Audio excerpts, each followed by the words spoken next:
I just wanted to stay in bed. Saturday morning, I was out really late the night before and just wanted to catch up on my sleep. But I had promised a friend that I'd go skiing when we got the first good snowfall up north at a ski area north of Grayling. So when Joe's wife called me at 6 a.m. to say that Joe was up and ready to go, I had to go. You'll understand why in a minute. Now, we've driven this drive up to Grayling 100 times before, and the farther north you go, the more snow you see. You also see a lot of snowmobile trailers and a lot of snow-covered roads, but it's this exit that you're looking for, and the ski area is just over the fence, just off the expressway. Now, the story that Joe always likes to tell at this point is of his first visit to Forbush Corners. He's in a blinding blizzard, and he gets to the end of the ramp and can't figure out which way to go, so he calls Dave Forbush on the phone asking for directions, and then later discovers that only about 50 feet from his car at the end of the ramp was this gigantic sign with a huge red arrow pointing right at the ski area. And he told that story again today.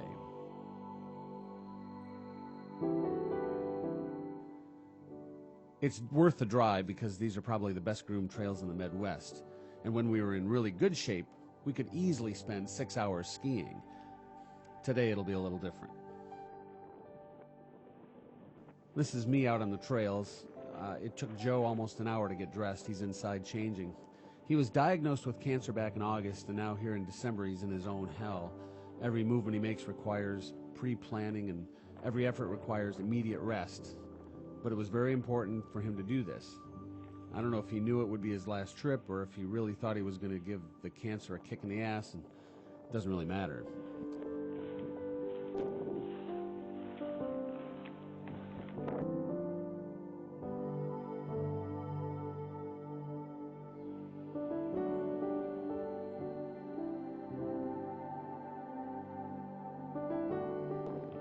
It's always a cool thing to be the first one on a freshly groomed trail. It's like a corduroy carpet of silky smooth. It's just great, and you couldn't ask for better conditions.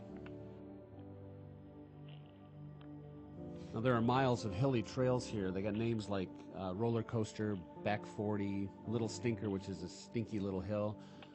But we would always warm up on this short trail. It's called Pancake Loop, and you can see it's almost completely flat. It's not quite a kilometer long. It would normally take a couple of minutes to get around it, and on this day it took us a little over an hour. And it took almost everything out of Joe. He had to stop every 50 yards to rest for several minutes. There's this little hill coming up. It's not even a hill, it's just a 3-foot rise. Now, on a normal day, we'd be over it in 3 strides. You can see it just about kills him. Don't put on a show, just take your time. That's a hill.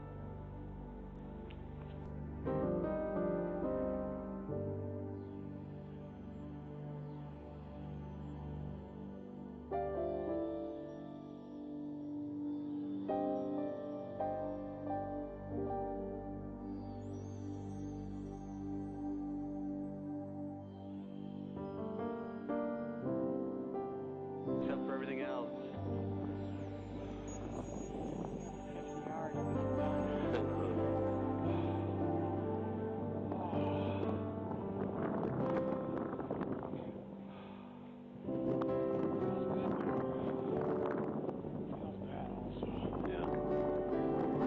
In case you couldn't hear over the noise of the wind, he said, "It feels good, but it feels bad also."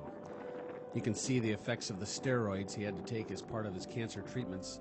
He looked nothing like the super fit athlete he was 5 months ago. He was determined to fight the disease. When he woke up that morning and checked the website and saw the trail report, he saw a chance to make this the starting point of his comeback. It would be the last time he was on skis.